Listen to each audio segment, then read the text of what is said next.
college. Hey! I love drinking. Hey! I love women. Hey! And I love college.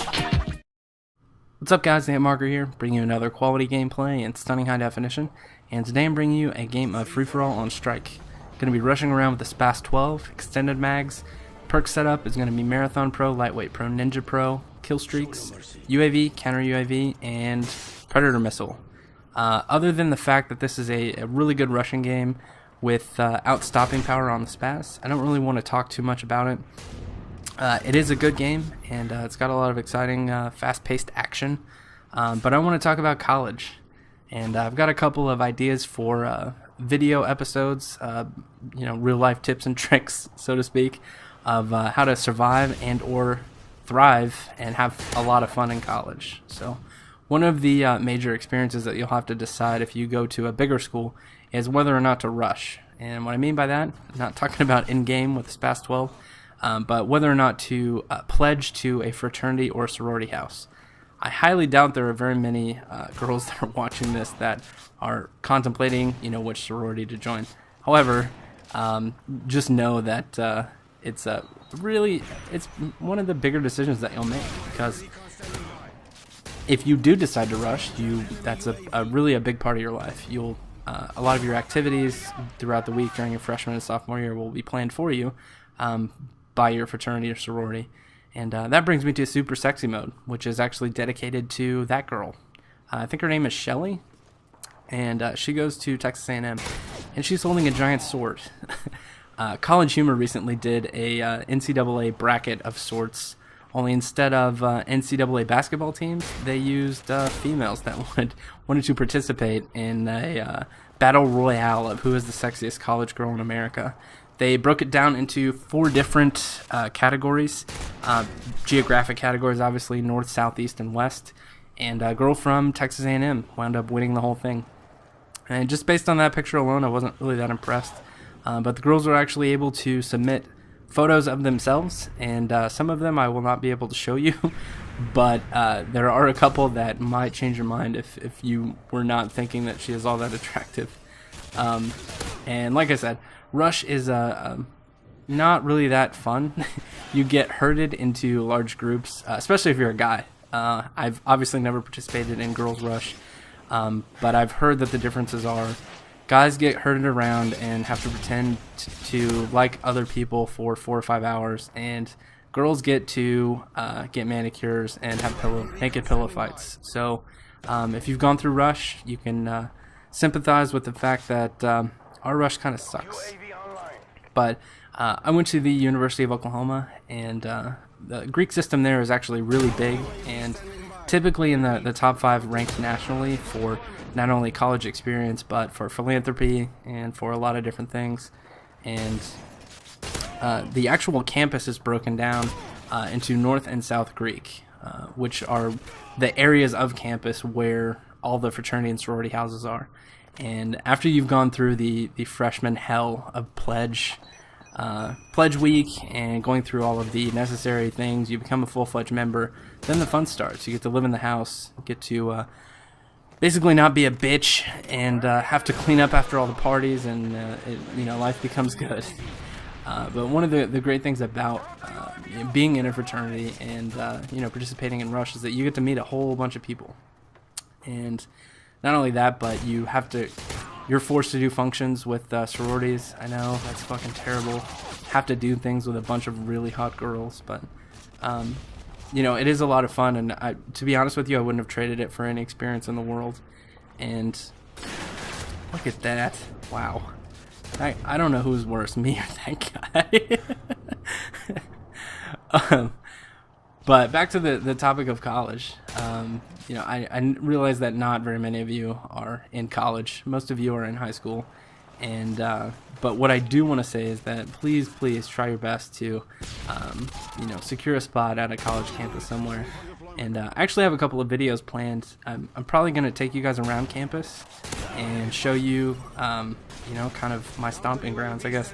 I actually live in Norman, which is the city that the University of Oklahoma is located in, and oh my god, get turned on Bruce Lee style. Wow, that was pretty sweet. So there may be some real life videos in the future. I also may want to do a beer tutorial on surviving your first year in college. And one thing that I will say is that I know for a fact that underage drinking goes on, not only in college but in high school. And I'm not going to pretend like everybody follows the rules, but if you are going to do so, please, for the love of God, have a designated driver. There is no reason to, risk your life for 1 or 2 nights of fun. It's just not worth it. So I've got a couple more stories from college that I'm going to be sharing with you guys, as well as probably getting some college friends to do some dual commentaries, talk about their experiences. Of my closest friends, I was the only one that went to the University of Oklahoma. Everybody else went to OSU or Georgia Tech or Missouri. But nonetheless, we've got some exciting stories to tell you guys, so that would be pretty cool. Other news, the last video that I posted kind of got a mixed response.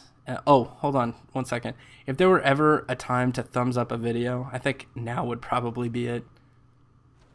But the last video that I posted was a MP5 quick scoping montage, which I thought was hilarious and was actually inspired by a good buddy, Six Winter, and not a lot of people got it.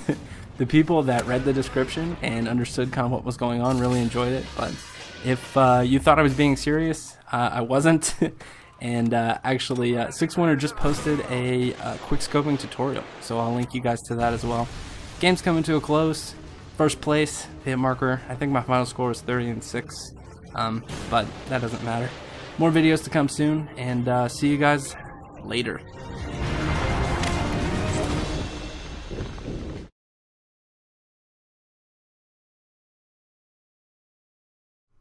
Oh, and one more thing before I go. Make sure you're following me on Twitter for all the latest updates. No, but I've been playing with a lot of subscribers lately, and it's been a blast. You guys are awesome. Ethan Wind and Fire and Lord of War, there's your shout out. And going to be doing some awesome things for Sake Bomb Saturday. So follow my Twitter, and we'll see you guys later. I'm out.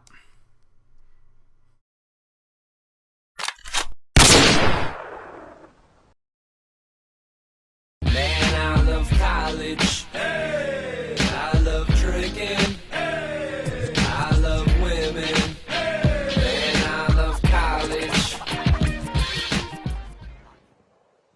What's up, guys? TheHitmarker here, bringing you another quality gameplay in stunning high definition. And today I'm bringing you episode 2 of Man, I Love College. Today's episode topic is going to be beer goggles. And I'm sure you guys have all heard the term before and probably know what it is, but Urban Dictionary defines beer goggles as a phenomenon in which one's consumption of alcohol makes a physically unattractive person appear beautiful, and can often be summed up by the phrase, "There are no ugly women at closing time." And I can't agree with that definition more. And to help illustrate the whole concept of beer goggles, in the top left-hand corner you're going to be seeing a picture of a girl, and each kill I get throughout this match is going to actually show her become more attractive. Because each kill I get is going to equate to a shotgunned beer. So the more kills I get, the more beer I drink, the hotter she becomes. And I wanted to share a real-life story about my first experience with beer goggles.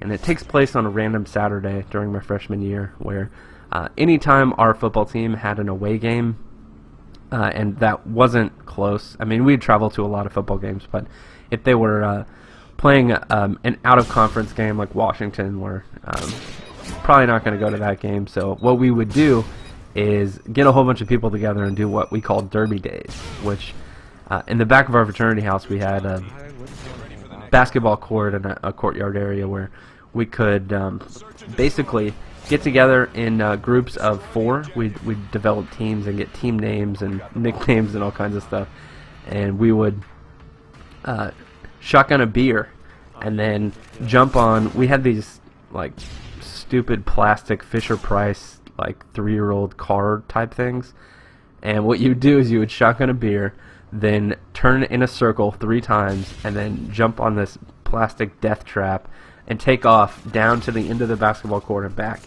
And the first team to win, or the first team to finish, would stay on, and then the next team would try and challenge them. So we did this for probably 3 or 4 hours. during the football game and then afterward, and carried right on through the evening. But I met this girl. Her name was Sophie, and she was a foreign exchange student from France, and this happened to be her first semester at OU as well. And got to talking to her. She was really cool. Basically ended up taking her back to my dorm room, and the next morning I go get breakfast, and when I come back, my friends were all looking at pictures from I guess the previous day's activities, and there were like 3 or 4 pictures printed out laying on my bed, and they all had the same caption: "Who's the tranny?" So apparently the girl that I thought was a Victoria's Secret model looked more like a man than a woman. So just a fair warning to all of you soon-to-be freshmen or people that don't have experience with drinking. Be very careful. You don't want a regretful experience. And thank God I was too tired to do anything else but make out, because that would be pretty embarrassing. But as the final round comes up here in just a second, I want to take a second to thank everyone for just being supportive and subscribing and all of that fun stuff. This has been a really fun experience for me, and it's a really weird hobby, I have to admit. The gaming community, especially the Call of Duty community, is an eclectic group, and we all bring something different to the table. And one of the things that I try to, I guess, incorporate into all of my videos is something a little bit different. I mean, if I made videos like everyone else, then there'd be absolutely no reason to watch my videos, because I'm pretty much not very good at this game. I mean, obviously if you play it long enough, you'll be able to get good scores and all that stuff, but I really try and make my videos not as little about the game as possible, and trick you guys into listening to what I have to say by posting gameplays and pictures of hot girls. And I'm playing chess with this guy, and he's about to get pooped on. I was so happy when I hit that shot. That's actually one of the main reasons I posted this video, is that shot right there. And modded EBR M21 stupid faggot gamer tag is the last guy alive, and I'm gonna leave you guys with the final kill. But let me know what you thought of this video in the form of either a thumbs up rating or a comment, and we'll see you at the next video. Thanks. Peace. I'm out.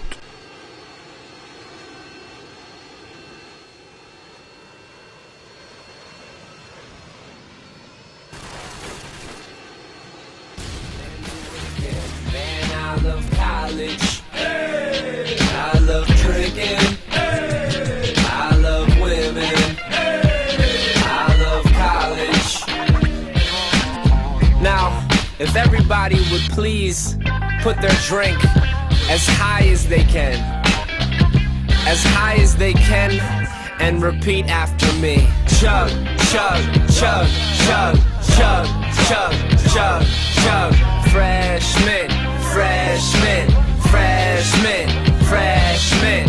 Do something crazy, do something crazy, do something crazy, do something crazy.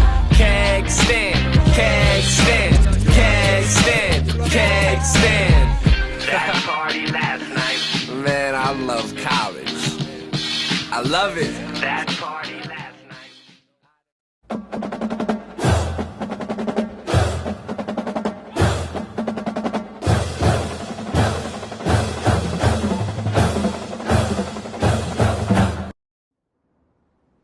What's up, guys? TheHitmarker here, bringing you another quality gameplay in stunning high definition. Today I'm bringing you episode 3 of Man, I Love College, and today's episode is dedicated specifically to college football Saturdays. Now, I can't mention college football without mentioning the fact that my Oklahoma Sooners recently won the Big 12 championship and are now headed to the Fiesta Bowl to participate in one of the 4 major championships at the end of the college year for teams that do well. So, super excited about that. And before we get too far into this, I do have a few tips that I wanted to share with you that I picked up last week. In order to do really well in Black Ops, the first thing you need to do is get host, or make sure that someone on your team has host. We get pretty lucky with our connection here. The second tip is to create a massive spawn trap. Havana is actually notorious for pretty bad spawn traps, and they are in the A domination spawn trap currently. Although we're playing team deathmatch, they're trapped up at the top. And then the third and final, and probably the most important thing, is to play terrible players. Now, I'm not talking about, having a bad off game. I'm talking about 0-12 bad players. So take those tips and, do a little better at Black Ops. Now, today's episode is dedicated to college football, and I can't talk about college football without mentioning the beautiful, the lovely, the sexy Erin Andrews. Now, most of you know Erin as the extremely talented sideline reporter for ESPN College Game Day. Some of you know her from the infamous hotel room video, but not very many of you probably know that since the release of Black Ops, she's actually been Spawn Trap reporting. And 2 weeks ago, at the OU versus OSU football game, I was lucky enough to interview her. So I'm going to share with you guys just a few snippets from that interview, and I'll be back in just a bit. So, Spawn Trap reporting. It's kind of odd. I know not very many people wake up in the morning and go, man, I'd really love to dodge bullets and be a Spawn Trap reporter. Why don't you tell us how you got your first break in reporting? I know you got your start in sports. My first break, actually right out of school, 21, 22 years old, the Tampa Bay Lightning were looking for kind of a young female to put on the sidelines. They were horrific. They were the worst team in the league. And they were just looking, to make a splash with their coverage. And I got the gig. I was actually, the night before I got the gig, I went for an interview. I was reading Hockey for Dummies in my bed because I grew up in Florida. I knew nothing about hockey. I was a college football fan, Florida Gators. And I got the gig, and I just said, oh my God, I know nothing about goalies. I know nothing about how many men are on the ice. And the greatest part was their head coach was so hard on people, and he was so demanding, and he was the kind of guy that was like, I don't know if I should have a 22-year-old traveling with this team, with these young men. And it was the best thing that happened to me. They were horrible. I learned how to act around a team. I learned how to conduct myself in front of players. I learned how to ask the tough questions. And that must have been a great training ground. I can definitely see how it would be difficult to ask questions while trying to dodge bullets. Isn't it dangerous out in the field? Sometimes. You got to be, you have to be really careful with the way you present yourself. Oh, absolutely. Map awareness is probably the #1 thing that keeps me alive. It keeps you motivated to stay in shape because they can take shots of you at all angles. You know what? I have to get used to it. And you do get used to it. One of the first things my dad said to me when I saw myself on the internet is, you want to do this? Yeah? Get thick skin, or get out. That's actually really great advice, not only for Spawn Trap reporters like yourself, but also for anyone that wants to start making Call of Duty videos and start commentating. If there were one thing that you could say to somebody that wanted to start doing this, what would it be? Yeah, everybody wants to do this, but you have to be different. And there you have it, guys. I want to thank Erin Andrews for taking the time to sit down with me and be a part of this video, for sharing her kernels of wisdom, and she certainly has a bright future. As the video wraps up, I'm going to let the Pride of Oklahoma take us out, and I'll be back with another video soon. Don't forget to leave a thumbs up rating so that...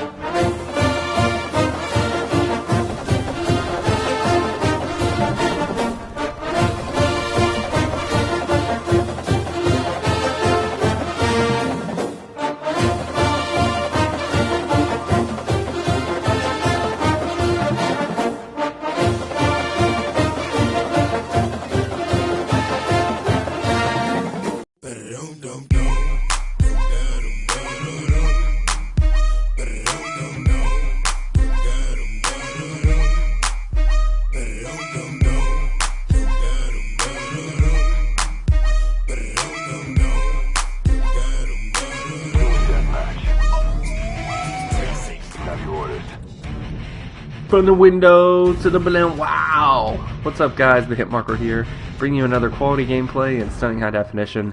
But that song right there, Get Low by Little John and the East Side Boys, pretty much dominated my entire freshman year. You could not go to a party, you could not drive in your car to the library, you couldn't go anywhere without hearing that song. So just a little flashback for you guys. Today, episode 4 of Man I Love College. On Thursday, actually, I asked you guys which topic you'd like me to cover for episode 4. I gave you the topic of either roommates or douchebags, and it was really close. There was no decided winner, so I just decided to combine the two and talk about both. So first, let's talk about roommates. For probably 99% of you, the first time that you'll ever live with people outside of your family are when you go to college for the first time. And our living arrangement at OU, we had three main dorms for all of the freshmen. There was Walker Tower, Adams Tower, and Couch Center, which was really close to the cafeteria. And I lived in the 5th floor of Walker Tower. And I went to a pretty big high school in Tulsa, and a majority of the people that I graduated with went to either OSU or OU. So I knew quite a bit of people. Even in my dorm, I knew quite a lot of people. But I lived on the 5th floor of Walker Tower, and my roommate, I actually didn't know going in. I decided to go potluck, which means that you basically just get randomly paired up with somebody that's also going to be a freshman. And his name was Luke, and we always called him Skywalker because I swear, I kid you not, I think his major in college was Star Wars. But yeah, like I said, he was in Bartlesville, and he was kind of a skinny guy with glasses. And as I'm saying this, like, I should probably like try and find his telephone number and call him and apologize for all of the random crap that we did to him. I'm just thinking back as I'm talking about this. I'm thinking back to Billy Madison, where he calls and the guy's putting on lipstick and crossing people off of his hit list. So as soon as I get done with this commentary, Luke, you're getting a phone call. But some of the random crap that we did to him, I can remember Parents Weekend. He went to go pick up his parents from the airport, and we went to Walmart and got little kids like pink princess sheets, and we changed all of his bed linens to that craziness, and his parents like freaked out. It was really funny. But I'm not really going to tell you any of the other stuff that we did to him because it just kind of makes me look bad. So roommate experience can be good, it can be really bad. So go ahead and leave in the comment section if you guys have any terrible roommate experiences. And the next topic that I wanted to cover was the topic of douchebags. College is a really unique experience in the fact that you can reinvent yourself. You can, if you were kind of, antisocial in high school, you could branch out, join a fraternity, you can do whatever. But you also have the opportunity to kind of reformulate yourself into a douchebag, and I highly suggest that you do not do this. If you're a douchebag in high school, you really don't have an option. You're going to be a douchebag in college, but douchebags, you can pretty much tell in a random group of people who the douchebags are. Typically, they will be wearing Abercrombie and Fitch, typically pink t-shirts and hats that are not backwards, not forwards, but slightly cocked to the side. And they have an air about themselves, and they like to talk loudly and be boisterous and be the life of the party. They also pretty much just aren't really good people to be around. They're not going to bail you out at 2 o'clock in the morning whenever you need a hand. You're probably wondering, why I know so much about that. Well, I'll actually show you at the end how come I know so much about being a douchebag. But before we get to that, it has been a long time since I've had Super Sexy Mode. So I'm going to go ahead and steal this kill and introduce you to Super Sexy Mode. And Super Sexy Mode for today is dedicated to hot girls and college football jerseys. I don't know what college that was, and to be honest with you, I don't really care. But there are a lot of good pictures on the internet of girls in college football jerseys. So that's what that is all about. And to close, again, I just want to thank everyone for kind of sticking with me while I went through a time of just really not wanting to post videos. I think for anyone who does this a lot, you kind of go through periods of, really enjoying it and really just wanting to take a break. So fear not, I'm going to feed you baby birds. We're going to get a lot of awesome content going on here. And speaking of douchebags, if you've had a douchebag experience either in high school or in college, I know I'm focusing a lot on college, and most of you are not old enough to be in college or kind of not quite there yet, but douchebags are everywhere. So if you've had a douchebag experience, please leave a comment in the comment section. If you enjoyed this video, please give it a thumbs up. And somebody said was like derogatory of me asking for thumbs up. I don't really care if you leave a thumbs up or a thumbs down. I just want you to rate the video so that I know what to post in the future. So I will be back with another video soon. I hope you guys enjoyed this. I'm out. Peace.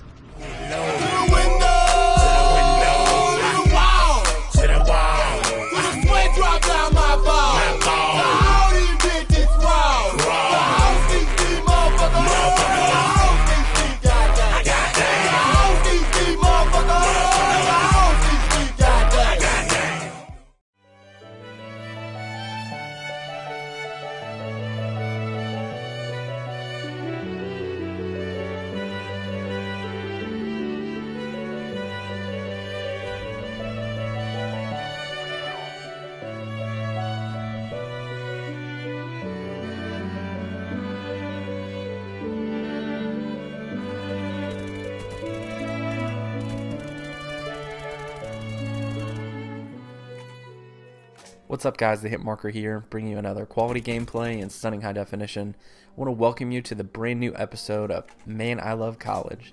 Today we're going to be talking about relationships, and I know what you're thinking. This isn't Loveline. Why are we talking about relationships? I just want to talk about beer and football. But college is one of those unique experiences to where you can actually find the love of your life, marry somebody that you're going to spend the rest of your life with. And you can also have random drunk hookups and, not really commit to anybody. So I thought it would be interesting. I want these episodes to kind of be an unofficial guide through my eyes to some different topics about college that you're not really going to hear about through a campus tour or read anywhere online. So that's what this is going to be. A few pointers about the gameplay. This is free-for-all on grid. I'm using the silenced AK-47. And I think I had my tryhard panties on. I'm not really sure. This is an older game. The thing I do remember about this game is I think I got 14 napalm strikes. I'm pretty sure I die within 5 seconds of getting each one, so you'll have that to look forward to. Super Sexy Mode is dedicated to ex-girlfriends. Don't worry, I've changed their names so you can't stalk them on Facebook. And they're not necessarily ex-girlfriends from like a long-term relationship, but ex-girlfriends and one-night stands and hookups and stuff like that. But you'll have that to look forward to as well. The two types of relationships that I want to focus on are probably the two most prevalent that you'll have.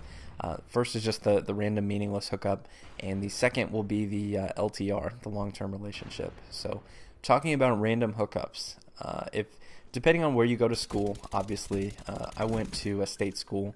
I'm pretty sure that if you went to MIT or Harvard, the campus, the social life might be a little bit different, but going to a state school and being in fraternity, there were parties literally Wednesday through Saturday of every single week. There were date parties. There were all kinds of parties. And parties mean that there's a lot of people, typically a lot of alcohol, and whatever happens, happens. One pro tip, real life pro tip that I think I can give is that if you are going to be one that goes out every weekend and hooks up with a bunch of different people, that you please use protection. It sounds preachy, and in a lot of ways it is preachy, but you want to protect yourself from sexually transmitted diseases, all that stuff. You also want to protect yourself from the unexpected surprise of bringing someone new into the world. I can't imagine a more difficult conversation to have with your parents. You come home for Thanksgiving break, they're talking to you, hey, how's school going? How are your grades? You're like, oh, well, things are going well. I've got an A in chemistry. I've got a B in, my lit class. Oh, yeah, by the way, I got a girl pregnant. I literally don't know what I would do if that, I can't imagine that conversation. Not only that conversation, but actually having to deal with bringing somebody into the world before you're ready for it. So please use protection. That's real life pro tip number one.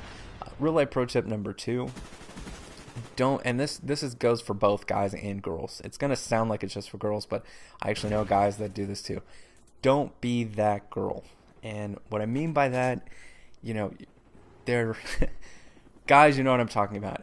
If you're at a party and you see a girl with that title, you know that if you talk to her, that you'll be going home with more than just a good night kiss. So, girls, have fun, but don't put yourself in situations where you get branded, because once you have that title, it really never goes away. Regardless of what you do, you can join a missionary. You'll still be that.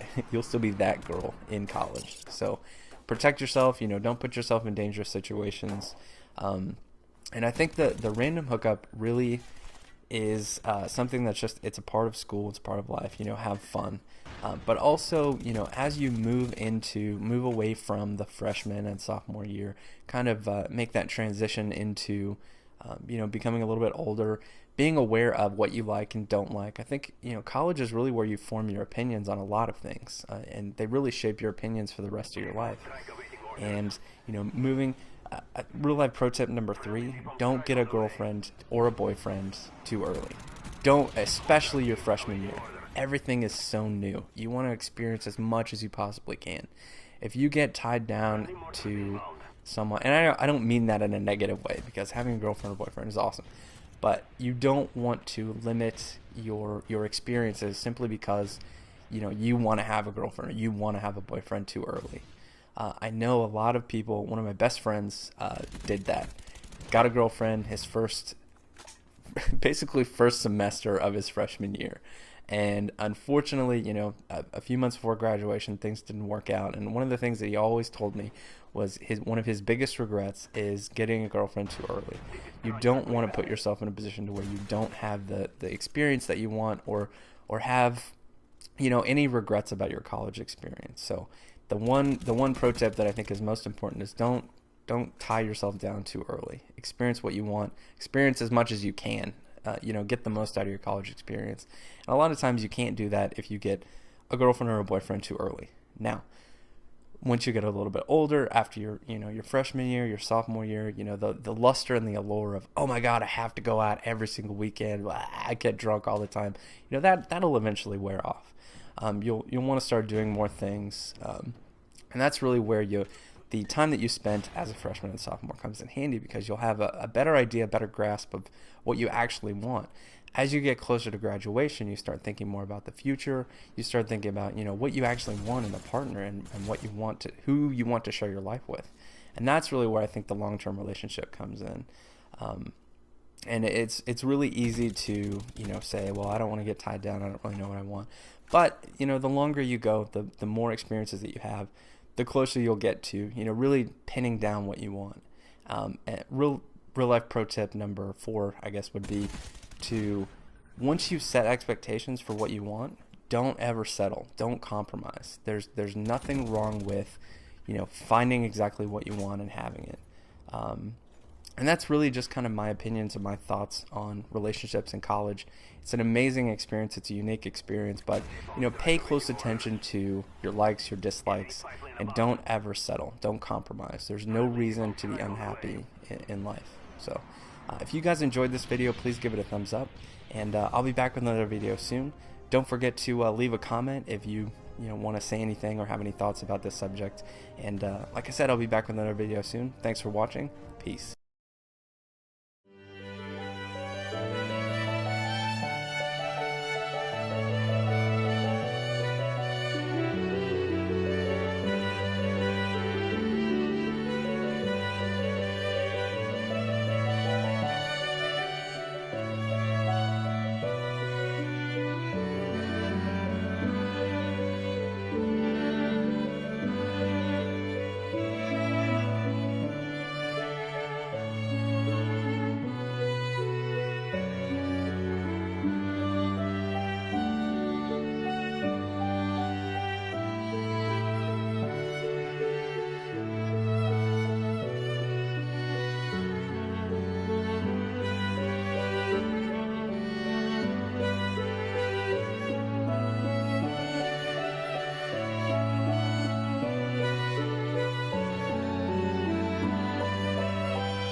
What's up, guys? The Hitmarker here, bringing you a quality dual commentary in stunning high definition.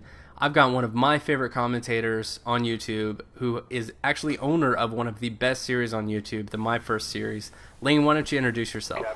What is up, mortals? I'm the Attack here, bringing you a dual comm I Love College with Hitmarker on his channel. Thank you so much for having me on here. We just popped his dual comm cherry on my channel with his first time having sex. Now we're cleaning the blood up a little bit. Gonna bring this out for you. What are we gonna talk about today, Dylan? We're going to be talking about the differences between U.S. versus Canadian college. I was actually interested to find out what it was like, because my only experience has been here. And then we're also going to talk about balancing basically your schedule. It's one of the most difficult things to do going into college. So, Lane, why don't you tell us a little bit about Canadian college and your experience with Halo, because I know that was a pretty big part of your college experience. Yeah, exactly. I mean, I got an A+ in Halo 3 MLG 101. Now, if that was actually a course, I'm pretty sure I'd be working for Bungie right now. But, I mean, you know, my perception of college was strictly from the American Pie series. Which and is I know true. those are based in you know, America. But, you know, being in Canada, no, our schools are not all igloos and our teachers are penguins and whatnot. Not to kind of break the American stereotype of Canada. But, I mean, it's pretty much the same. I went away to a 4-year university and, you know, expecting to have these parties, have this peer pressure and, you know, option to go out every night. Pretty much did hold true. So I would say that Canadian college, you know, differs not much from American college. I'm just right above the border. I'm not in some, you know, far off land where we do things differently. But, I mean, I went away for 4-year university because I pretty much just wanted to get away from, you know, my life as it had been for the previous 18 years. And, you know, the way that I kind of did it was wrong. I treated it more as a vacation as opposed to, you know, trying to get an education. So I know you are, Dylan, you're actually done your college and you're working right now. So, I mean, could you give a little bit of, like, did you go away to school as well? Yeah, actually, I'm actually really glad that you brought that up because one of the biggest things as a teen, as a high school aged kid, is that you want to get out. You don't want to feel the suppressiveness of your parents. You want to be able to do whatever you want. And it actually kind of segues nicely into our next topic, which is balancing that. You know, you're not really going to have an opportunity to feel what it's like to be completely on your own until you go to college. And so, yeah, I had that similar experience. I just wanted to get out and do whatever the fuck I wanted to whenever I wanted to. And balancing that is extremely important and pretty much one of the most important things that you'll have to do in order to do well. So tell us about Halo, Lane. About Halo. Well, actually, I lived in dormitories and, you know, despite the fact of, you know, having my parents not there, I thought I could personally kind of set my own schedule, if you will, and be, you know, absolutely prepared to go to class and whatnot. I got into a really nasty routine of, you know, I would stay at my girlfriend's house the night before, and my grades kind of started dropping, and she was concerned about that, so she would actually walk me to the elevator to make sure I was going to class, and what I would do is pull some sick Black Ops drop shot maneuver. I would go down one flight on the elevator and run back up the stairs and hit my room, and basically what I did every day was at 8:30 in the morning, I would do that, go back up to my room, sleep till like 2, hit the gym till like 6 o'clock, and then I would game all night. And it just gets into a vicious circle, and but it was fun. I did get my 50 in MLG, and you know, I also got my 50 in being a virgin, so. And like I said, it's your story is so good because it resonates with one of the most important things is being able to balance your social life with your school life. And I think it kind of boils down to being prepared. A lot of people are not prepared for how free and how liberated you are. Like, you can literally do whatever the hell you want. The thing that kind of bothered me was all my friends, they would do the same thing as me minus the gaming. They would be out partying every single night, and they would just be rocking their classes. Like, they would have these astonishing grades that you would just not believe, because they'd be partying Wednesday night because Thursday night was cheap wings at this place, Friday night was cheap beer at that place, Saturday was $1 shots, and they'd be out every single day, take Sunday to recoup, and then pretty much do it all over again. And that just kind of, you know, got to me and kind of made me contemplate, like, do I have the intellect? Like, am I smart enough to actually do this? And yeah. Well, that's actually really good, because one of the things that we talked about before this was 4-year university is not for everyone, and it doesn't necessarily mean anything less. It's just what you're passionate about and what you want to pursue. So I know that, Lane, you're really into working out, you're really into supplements, and I know that you're pursuing personal training. How's that going for you? Well, actually, I came home from 2 years away at school, and I kind of flunked out, been on academic probation, and I just thought I needed a break from it, and, you know, although I don't have anything to show for it yet, I took a small course here for kinesiology, and I didn't actually finish it because I got offered a job, and, you know, it was good pay, and I had to take it because my party fund was kind of running up there in my student loans, so I thought this would be a good time for me to kind of, you know, regroup and sort of, I guess, get a better grasp on what I want to do with my life. And that would definitely be something that I really want to pursue in the future. I've taken a little break from the gym here due to the 4 a.m. wake ups because that's what time I'm out working every morning. But I mean, it's great cardio, and I kind of roll with it because I'm out on the course and I'm just kind of running around, and I'm getting some great cardio in. So absolutely, that's one half of the puzzle. I would definitely love to kind of sit down and just kind of contemplate my life, but a lot of people are probably sitting there wondering, what do I want to do for the rest of my life? And I guess my best way to kind of give you an idea of what I do is I just aim to be happy. And whatever, every move I make in my life, every decision I make is towards me being happier. And, that's the main thing, guys. If you're not happy with what you're doing, then, obviously you don't want to be doing it for the rest of your life. So, I mean, that's just one point I want to get across. And it's just my personal opinion, but it's really helped me come to this point of eternal happiness and, joking around with everything. And sometimes if I'm joking around with my parents, it doesn't work out so well. But, I love life, and, I couldn't be happier with what I'm doing right now. Absolutely, and the reason I brought you on here, and the reason I thought your story was so good and would resonate with a lot of people is not very many people are prepared. And I think that the aim of this series is to give you guys kind of an unofficial guide to college through my eyes. And I thought that would be a really great learning experience, not only from Lane's perspective, but to give you guys an idea of, not everybody wants to pursue a 4-year degree, and there are things in life that are more than a piece of paper from a college university. So the most important thing, as you said, Lane, is to be happy. So find what you want to do, regardless of it has to do with college or not, and pursue that and be happy and do dual comms with your friends on YouTube. And I mean, it's all working out right now because being on Hitmarker's channel here, I just gained 2 points to fame. When I'm, trolling RedTube and YouPorn at the middle of the night, I'll see Hitmarker sent me. And, when I see that, I just feel that, I'm doing something great here and I'm getting my celeb status up a little bit. Dylan, thank you so much for having me on your channel. I'm really glad that we got a chance to sit down and actually do this. So I'm going to let you send your subs away with style. Absolutely. Lane, thank you so much for being a part of this, and I really hope that you guys were able to take something away from Lane's experience. You're going to have to be able to balance not only your social life and your video game life, but actually with what you need to take care of. Also know that a 4-year degree is not the end of the road. Find what you're passionate about and pursue that with everything that you have.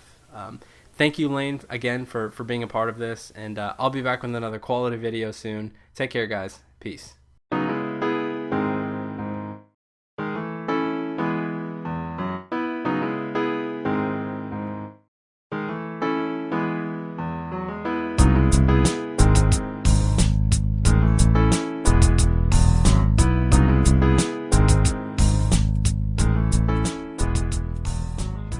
What's up, guys? TheHitmarker here, bringing you another quality gameplay in stunning high definition.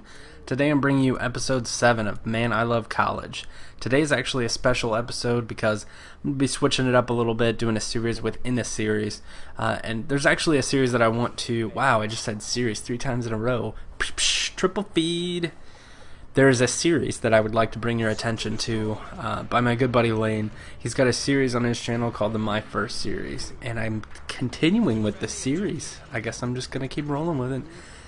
He has done an amazing job over the last few weeks, putting out a lot of great content, most of which actually has to do with talking about his first-time experiences with certain things. Well, I wanted to actually bring that to my series, the I Love College series, and talk about a few of my college firsts.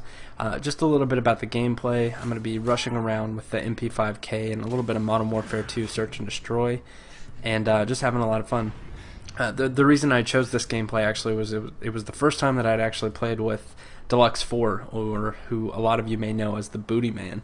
And his real name is Matt. I don't like, whenever I play with somebody online, I don't like calling them by their online alias. I like to call them by their first name. I really don't like calling people by Lead Sniper 27X. I just think that's stupid. But I actually got to know the guy behind the infamous Booty Man, and he's an amazing guy.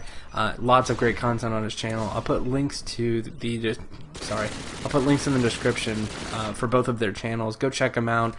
You won't be disappointed, I promise. So the gameplay's taken care of. What I wanted to talk about actually were two of my firsts that have to do with college. I want to talk about the first time, my very first class, and then I also want to talk about the first time that I ever took a girl back to my dorm room. And they both actually kind of correlate. My very first class, college classes at bigger schools are typically broken down into 3-hour segments. So let's say that you take 15 hours, most likely you're going to be taking 5 classes. My freshman year, I actually took 15 hours, and my first class was chemistry. Chemistry is one of the required classes for general education, and it was quite an experience. The very first class I had during the week, it was Monday and Wednesdays, and I believe it was from 10:15 to 11:45. I'm pretty sure that was the very first class that I had. And I actually went to a big high school, so I wasn't unfamiliar with big classes. But this was actually, I was not prepared for how large this class was going to be. It was in the Math and Science building, all the way on the very south end of campus. And it was actually in an auditorium. There were probably 280 people in this class. And there were huge projectors set up, and the professor actually taught in front of almost a Rubik's Cube of chalkboards, which was kind of interesting. I was used to dry erase boards, but the interesting thing about it is there were 2 sets of chalkboards. There was one behind and one in front, and they slid.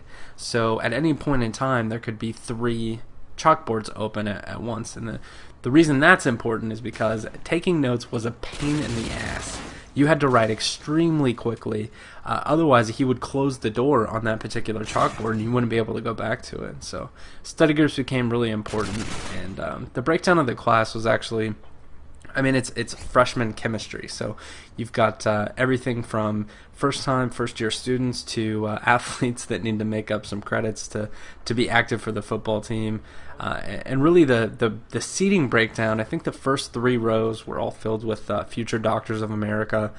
The middle set was basically just your average kid, and then the end, basically the very back of the class was always the jocks and the people sliding in late. I happened to fall into that middle category.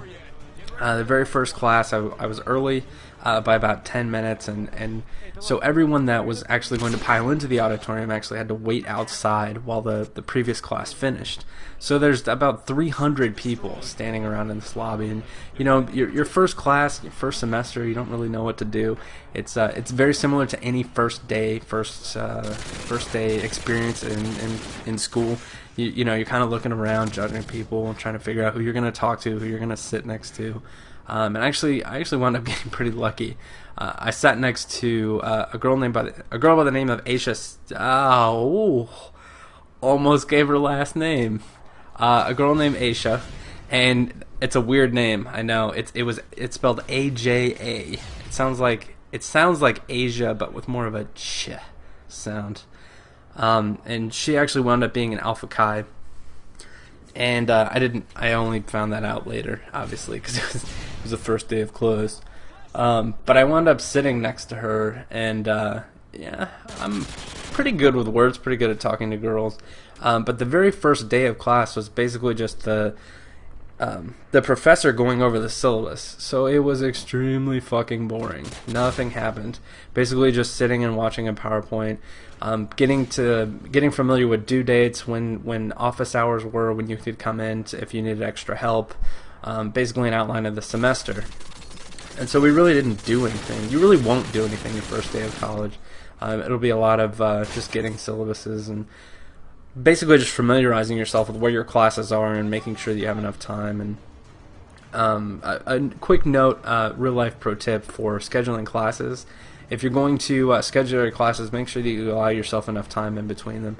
Not only that, but when test time comes around, that's fucking terrible. You want to give yourself time in between classes in case you happen to forget, or you happen to be like me and you procrastinate until the very last minutes.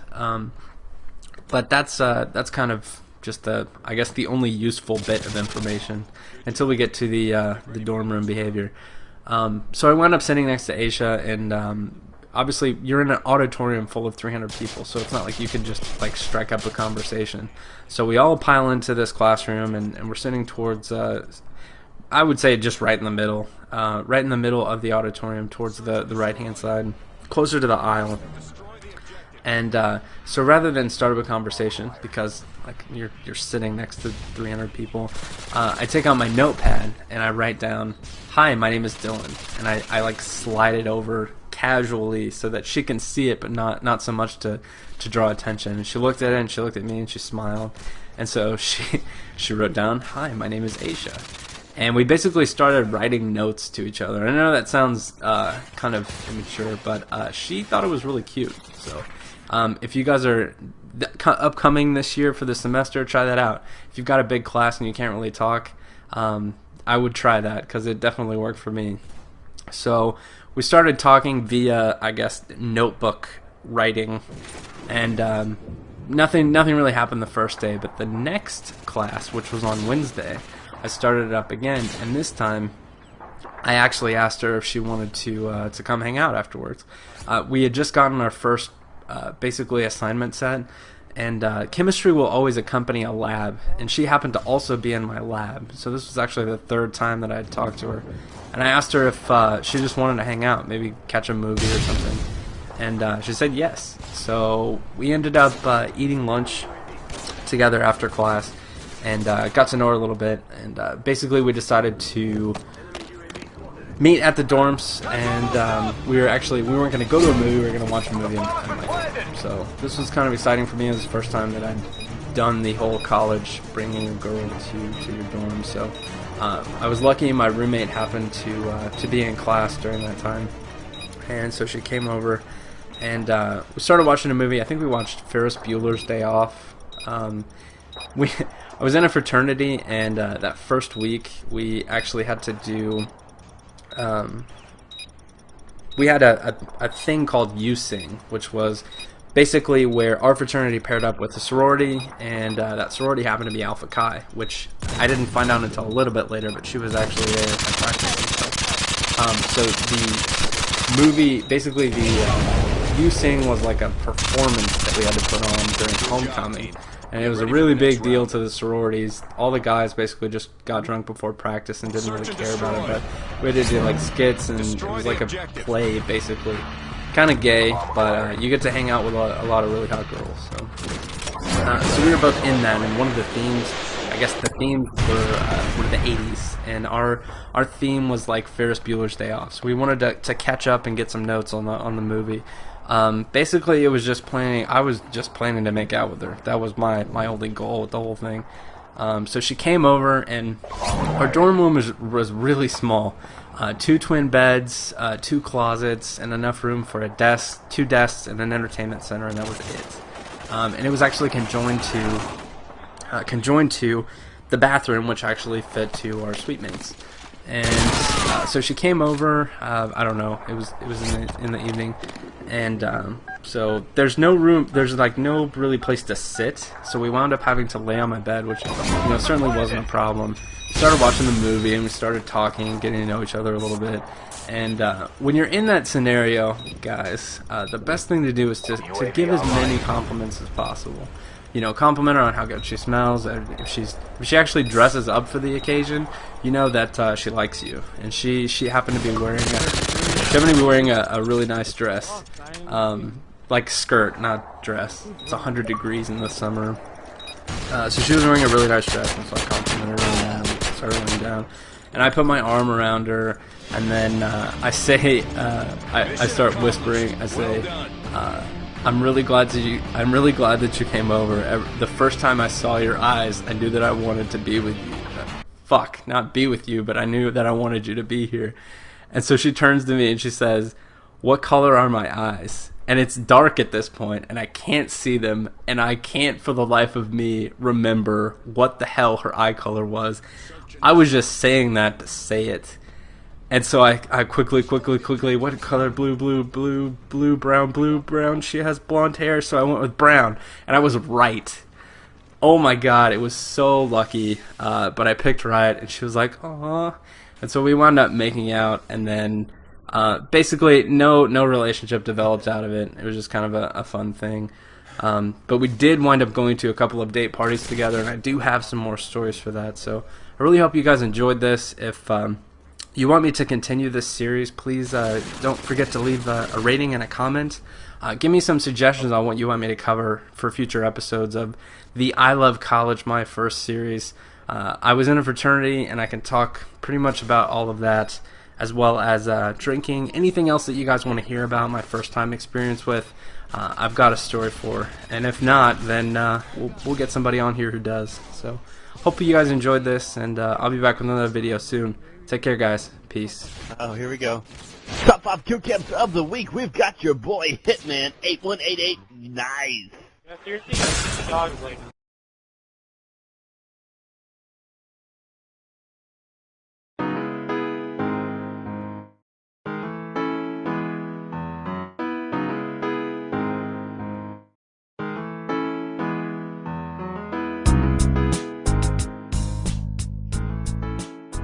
What's up, guys? TheHitmarker here, bringing you a quality I Love College video in stunning high definition. Before we get started, I do need to mention the fact that this is not my gameplay. It was generously provided by Kevin, my friend and leader of the M48-3 clan. Great group of people. They put together really good montages, sniping content. And so if you guys are into that, please check them out. I will leave links not only to his personal channel, but the team channel on there as well. And he's running around grizzing on, I believe it's Domination on Crash, and he gets a good score and just kind of has fun with his friends, which is exactly what I like to promote on my channel. So hopefully that will be entertaining for you guys, and hopefully the audio levels will be correct. YouTube fucked it up last time, so we'll just go with that. First weekend of college.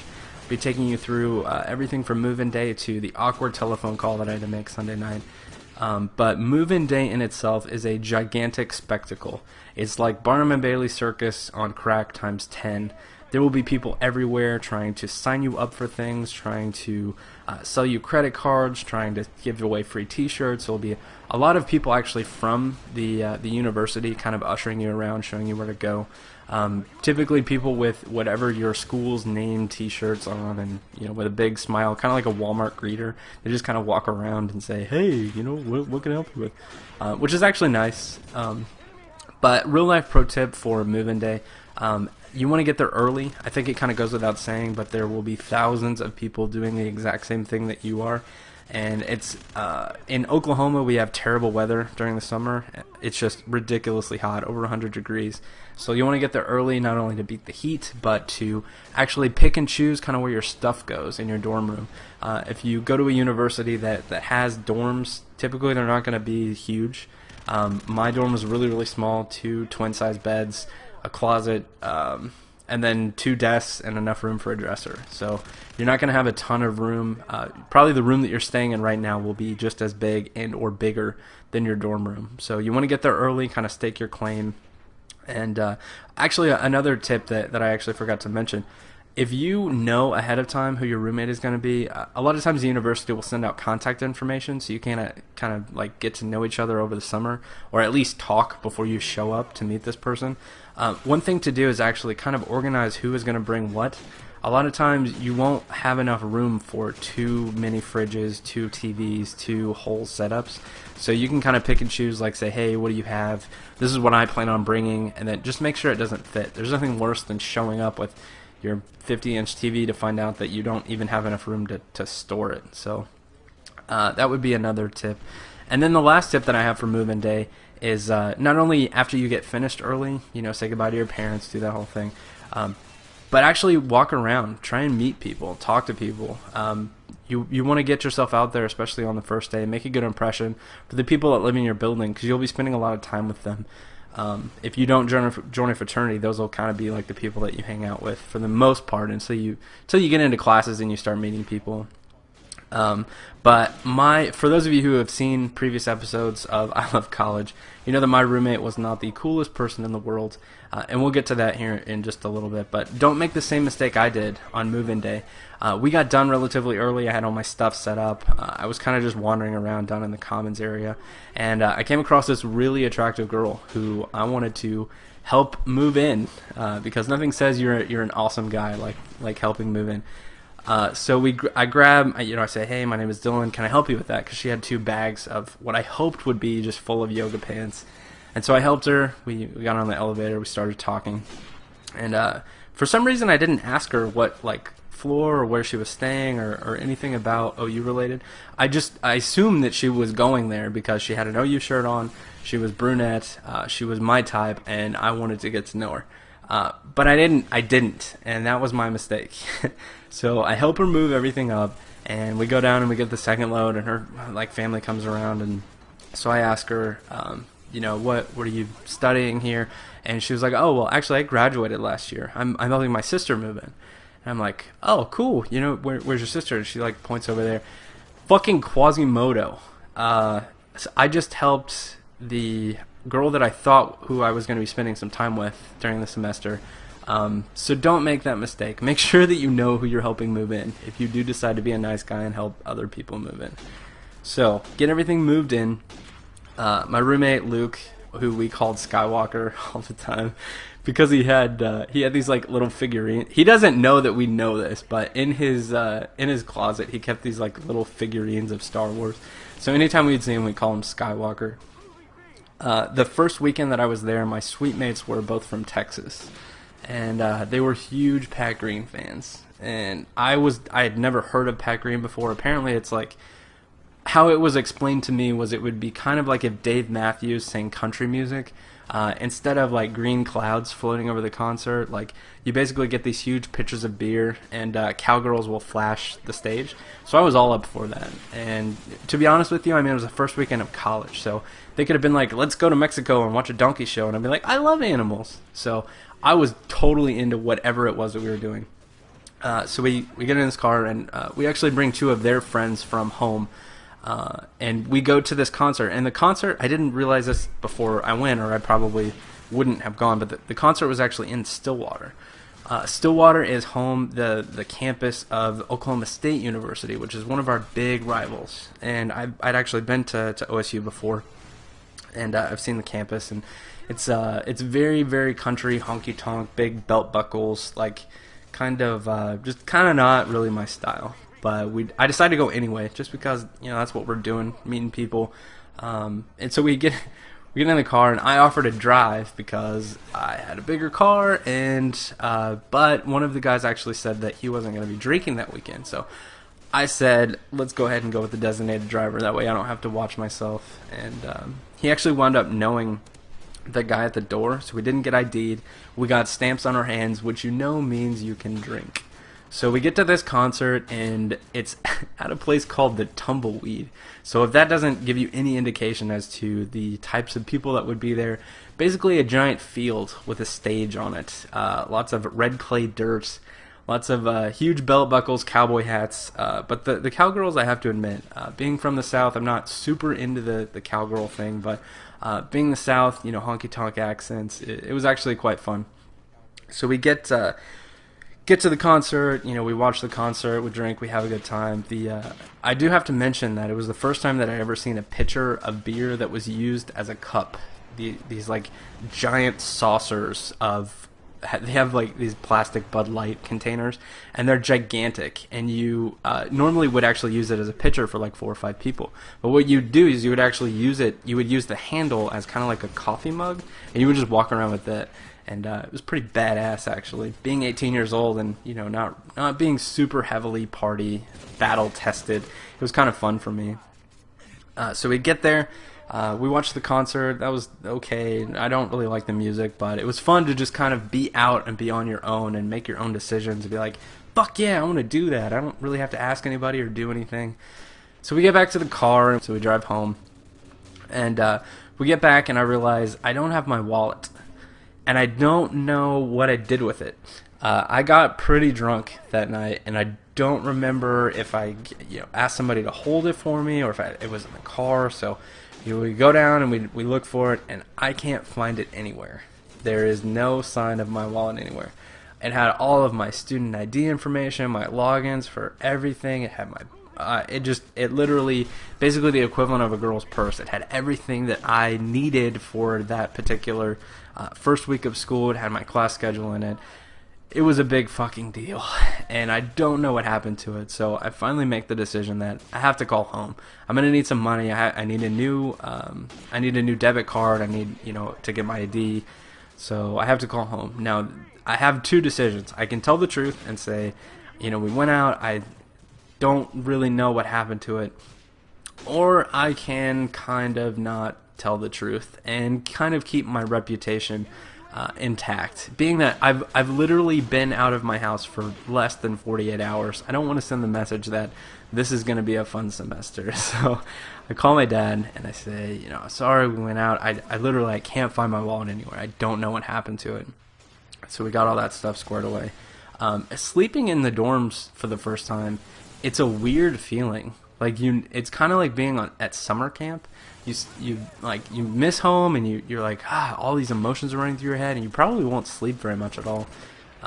But that was my first weekend at college, from the very mild to the very wild. Hopefully you guys enjoyed this. If you did, please leave a comment. Tell me what you thought, and rate the video. It lets me know what you guys want to see in the future. The last thing that I have to say, or to tell you guys, is the fact that I've chosen a subscriber gamer tag. And I've already released the information on Twitter, so I don't know how many spots I have left. But my new gamer tag, I've been inducted as an honorary member of the M40A3 clan. It's M40A3 Yoga Pants. So if you guys want to play with me, I'm going to be playing quite a bit on that account. I've literally not played any Call of Duty on it at all yet. I did do a fun little open lobby last night, but if you guys want to play with me, I'm going to need some help getting to level 50 in all the Call of Duties. So if you want to play with me, please add that account. I'll be clearing it off every few weeks, and it should be a lot of fun. So thank you for watching. Hope you enjoyed this, and I'll be back with another video soon. Take care, guys. Peace. Don't tell Grizz, I'll tweet that you suck. I never pull host, always have bad luck. Stop using Ghost and Last Night Pro. I think I'll dashboard now.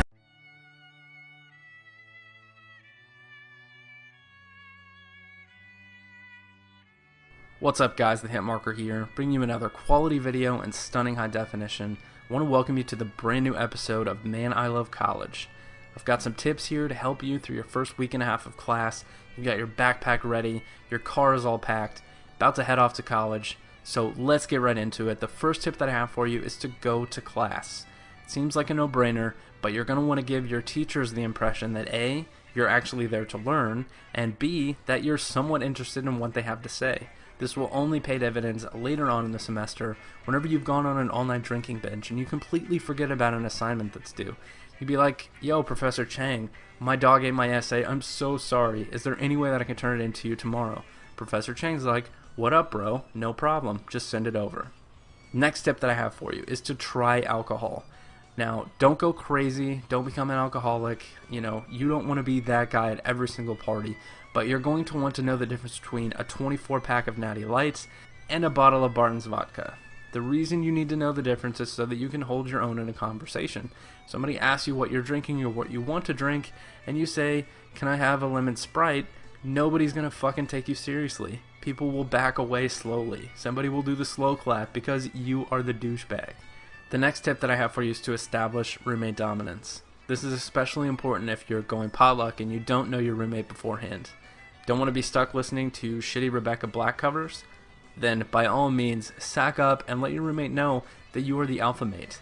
To borrow a term from my buddy Thad, you don't want to be a bitch, you don't want to be a beta. This is the time to make sure that they know that this is what's going to happen. If you don't, you're going to be stuck watching reruns of The Bachelor and having to listen to your roommate cry while he talks to his girlfriend about his emotional problems. Please, please take my advice and don't let that happen. The next and final tip I have for you is to buy a tiger. There's going to be 7,000 other douchebags in affliction t-shirts and sandals, and you're going to want to have a way to differentiate yourself. Can't think of a cooler fucking thing to own than a tiger. Hey Sally, Do you want to go shopping and tanning later? No, Becky. I'm hanging out with Brad tonight. Who's Brad? He has a tiger. Oh, yeah, I want to come too. We're going to fucking sex him. See? That situation would have never happened had you not owned a tiger. But Dylan, I can't afford a tiger. That's what student loans are for, bro. If you're going to be crippled by student debt whenever you graduate, at least have something cool to show for it. What's cooler than owning a tiger? Answer, nothing. But Dylan, my RA said I can't have a tiger. I guarantee you if you roll up to any university dorm with a tiger, you're going to be making all of the fucking rules. Don't take shit for an answer. If anybody has a problem, just have your tiger eat them. Problem solved. Alright guys, that's all the tips that I have for you today. If this is the first video that you've seen of mine, please check out my channel for a variety of gaming videos. And if you enjoyed this video, please leave a rating as it really helps my channel grow. If you have a suggestion for a topic you'd like me to cover in a future episode of I Love College, please leave it in the comment section below. And if you'd like to have your gameplay featured like my buddy Dante here, contact me via either Twitter or Facebook. Links will be in the description. Finally, YouTube is having constant issues with publishing, so rather than check your sub box for content, just come back to my channel daily for content that doesn't suck. Thank you for watching, and I'll be back with another video tomorrow. Take care guys. Peace. What's up guys, TheHitmarker here, and I want to welcome you to a Thanksgiving break special. I Love College. This will be number, I don't know, it doesn't really matter what number it is, but I hope that you guys had a wonderful Thanksgiving break. For those of you in America, if you're international followers or fans, essentially every year during Thanksgiving, typically college kids will get anywhere from 4 to 5 days off, depending on how your testing goes and depending on just how basically your semester is set up. I want to tell you guys about my experiences the first time I came home for college for Thanksgiving break. Before we get into that though, I do need to give you guys a little bit of background about me. In high school, I never really drank that much. I did go to parties, but the close group of my friends, we played sports, we played video games, but we weren't really heavy drinkers, and none of us had really gotten in trouble for anything like that. But fast forward to my freshman year of college, I decided that I was going to try any and everything to expand my horizons and just kind of experience. So we had kind of asserted ourselves in our dorm. I lived in Walker, the 5th floor of Walker Tower, and I'm from Tulsa, so the majority of the kids that I went to high school with and that I knew from other high schools wound up going to either OU, OSU, or TU.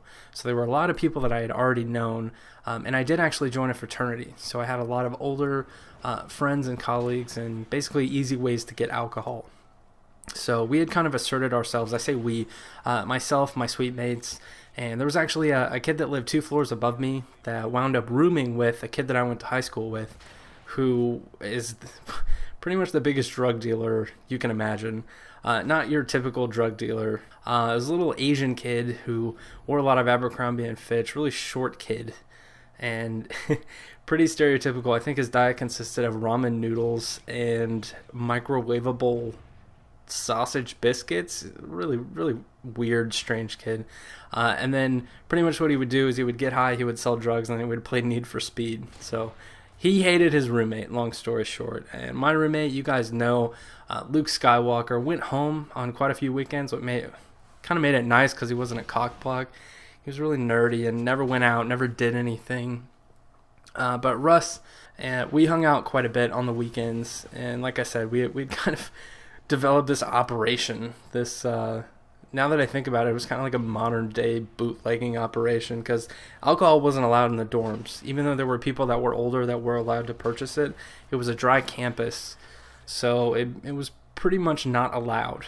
But we had made friends with a lot of people on our floor, and at Walker, towers were separated by gender. So the 5th floor was all boys, the 4th floor was all girls, and then the 6th floor was all girls, so it was like boy-girl.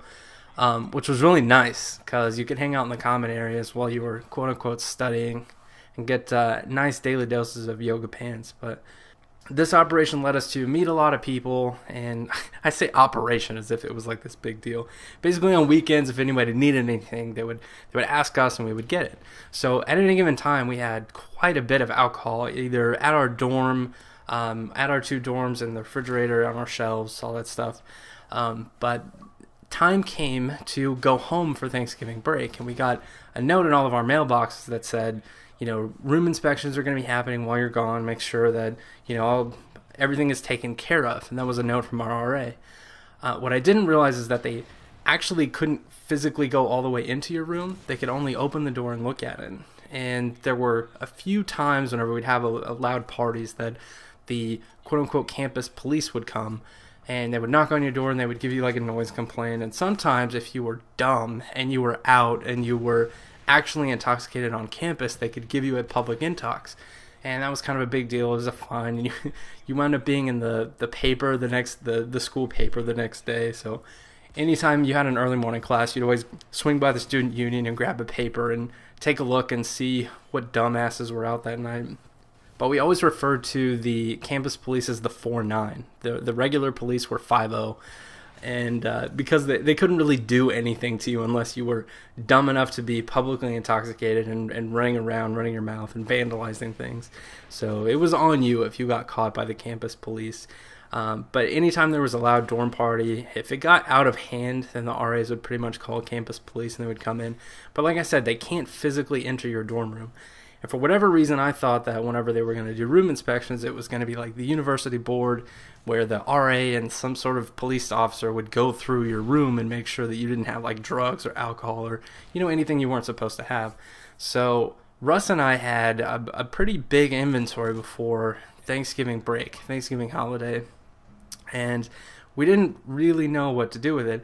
He had to travel to Minnesota, which is where he was from, so he couldn't really take a lot of things with him, simply because the airport, he didn't drive. He was going to have to fly. So we decided that I was going to take the majority of the bottles home and that we would reconvene afterwards and split it back up and everything. So I went home for Thanksgiving holiday with 5 full bottles of liquor. I had some Sky vodka, I had Belvedere vodka, I had Grey Goose. We had really, really good stuff. If you needed something good that wasn't stupid Natty Light or Busch Light or whatever shitty college beers, you would kind of come to us. So I took all of that and I put it in my duffel bag and I surrounded it with clothes, and I basically threw everything in one duffel bag. And then I had the stuff that I was taking home in my backpack. So get in the car, drive home, and we always have a big family get-together for Thanksgiving. We have people coming from Kentucky, we have people coming from Texas, we have basically everybody convenes, and we have Thanksgiving dinner at either our house or my aunt's house, and it's a pretty big deal. Thanksgiving has always been, one of the major holidays, pretty much the biggest holiday outside of the Christmas week. So I get home, I throw all my stuff in my room, and I go downstairs, and this is Wednesday night. I had class Wednesday, so I actually didn't get home until like 7:30. So we meet the family, you hug everybody. It was the first time that I had gone home since leaving for school. So it had been almost 3 months since I'd been home. Everybody's excited to see me. We converse and all that stuff. And I go to bed, and I get up the next morning, and I go downstairs, and all 5 bottles of liquor are on the dining room table. And I didn't think anyone was up yet. So I went and I was like, oh my God, they fucking found it. What the hell is going on? I like freaked out. I didn't know what to do. I thought about going back upstairs. I thought about like leaving. And I was like, I don't know what to do. So I walk around the corner and my dad's already up and he's making coffee. And then my stepmom comes out and thought of, I'm really good at thinking on my feet, and I thought about lying about it. And I guess it isn't mind defense doesn't really work in this scenario, but it was all there. So I just sat down at the table and waited for them to give me a speech and a sermon about what the hell, what are you doing? But it gets worse. So this is in the time before digital camera iPhone, really good iPhones were available. So all of the pictures that you took were either on CD or printed out like actual 4x6 photos, or they were taken with a disposable camera. Well, I thought I was ahead of the curve, and I had all of my photos from college on 2 different CDs. And those CDs happened to also be in the duffel bag that had all of my laundry in it and that had all of these bottles of alcohol. So not only did my parents think that I was this raging alcoholic, But they also found all of the pictures from parties that we had taken. There were topless girls, there were pictures of beer bongs, there were just this terrible image of everything that you think about when you go crazy at college. And it put me in a really, really difficult situation to explain to them that it was not as bad as it seemed. Yes, I went out. Yes, I drank at parties and stuff, but I still kept good grades, and, you know, it wasn't really affecting anything else. But it was the most embarrassing, like, oh my fucking God moment of my life to that point. And basically they expressed their disappointment. They wanted to make sure that I wasn't, like, in serious trouble, like alcoholic, because who comes home with that much alcohol? But pretty much explained to them what was going on. They didn't let me keep the alcohol, obviously. They didn't want me getting in trouble with the university. But the story actually ends on a good note. On my 21st birthday, I didn't realize this, but they had kept the liquor the entire time.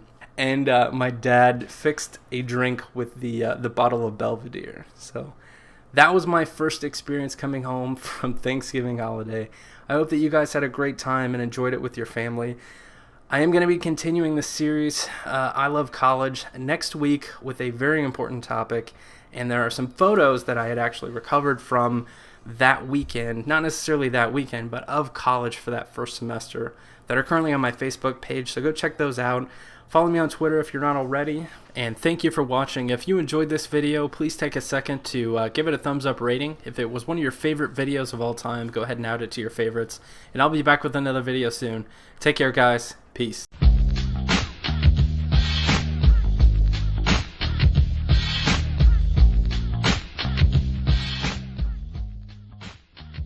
What's up, guys? My name is Dylan, and just about 2 years ago I decided to start a YouTube channel and an online persona known as TheHitmarker. The goal originally was simple. I wanted to combine my gaming experiences with real life experiences in a creative way, and it sort of became an outlet for me to express my creativity and to provide some content that I thought that you guys would enjoy. I certainly enjoyed making it. I learned a ton, and one of my most popular series was the I Love College series. I didn't really have a direction whenever I started this series, but over the course of time I became partnered, and some of those videos actually had to be privated. So what I wanted to do is talk briefly about each one of those episodes, as well as give you guys a direct link so that you can watch them if you're new to my channel, or if you just want to relive the magic, so to speak. The first episode in the I Love College series was just the introduction. I talked about my rush experiences, and you'll definitely notice a difference in not only the video quality but also the sound quality. Back then I was using my 13-inch MacBook Pro and iMovie. I was scared to move to a quote-unquote real type of video editing software because I didn't know how to fucking add a picture to a video.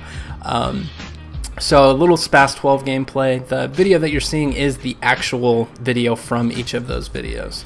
I just said video 3 times in a row, but fuck it. The next episode, episode 2, was beer goggles, and gave a little definition, and it was my first foray into combining editing with gameplay, like on some sort of serious level.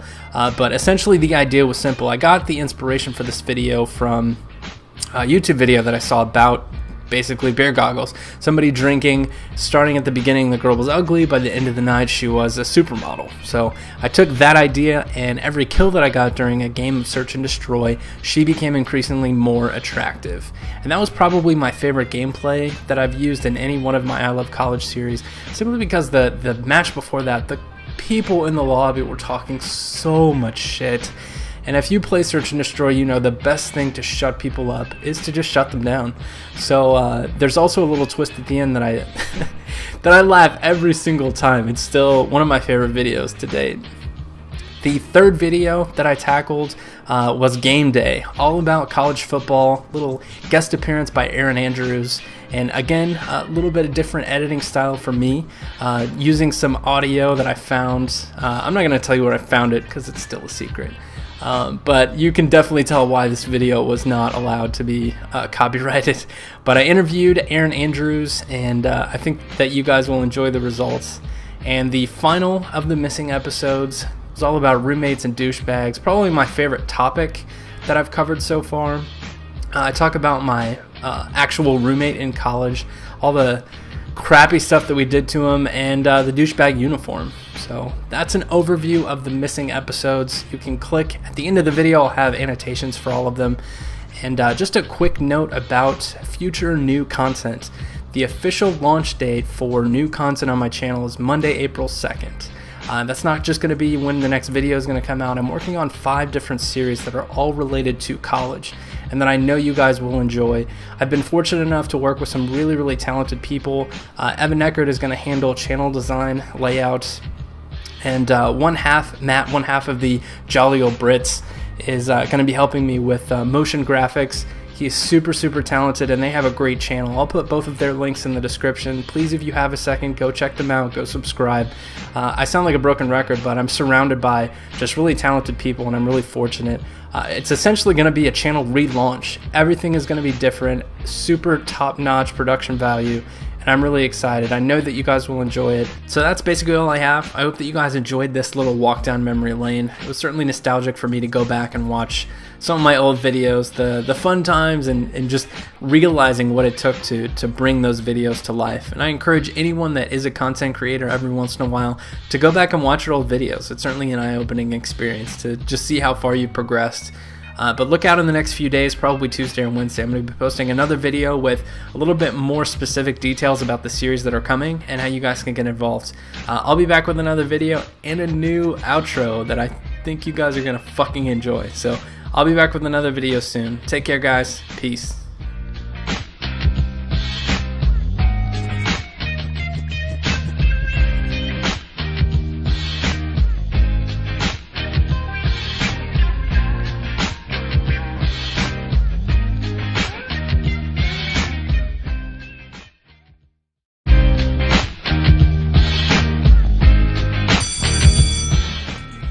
Welcome, welcome, welcome. Everyone, please take your seats. That is the sound of the bell, and that is the sound that class is in session.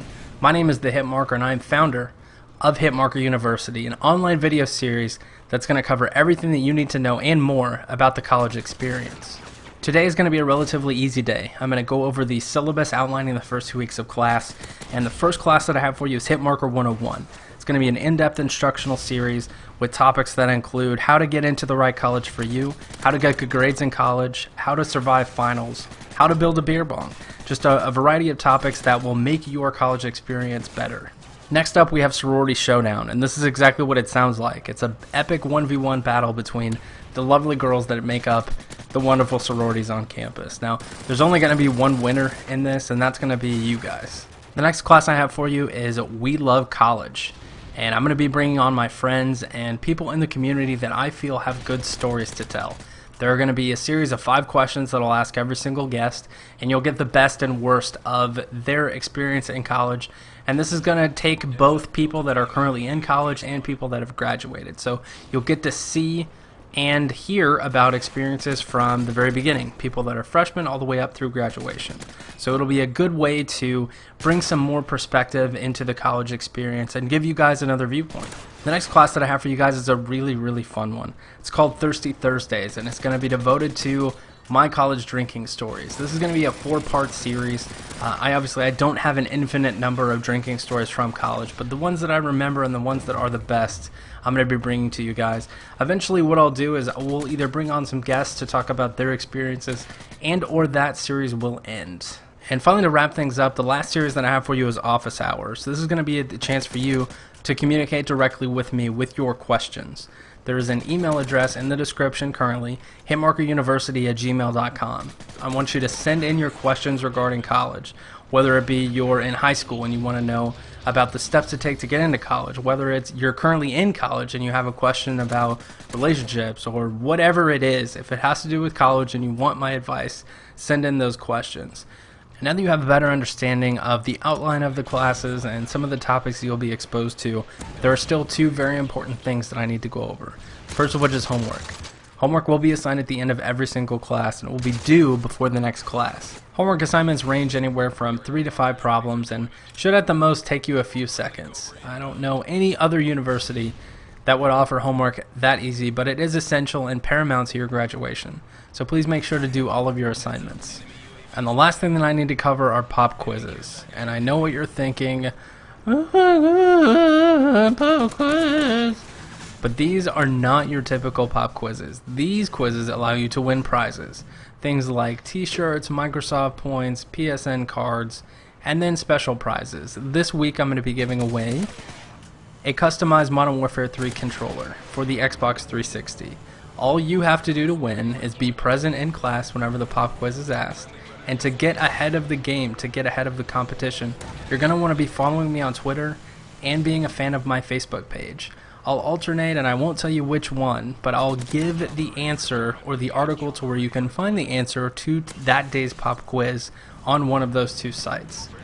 All you have to do, like I said, is be present during class, leave a comment with the correct answer, and at the end I'll pick a random comment, and if your answer is correct, send me your information and you'll get a brand new prize. And that's going to do it for the first day of class, unless there are any questions. No? Okay. An updated schedule with dates and times of the classes for the semester will be updated on Twitter and Facebook, so make sure that you are following me there. And at the sound of the bell, class dismissed.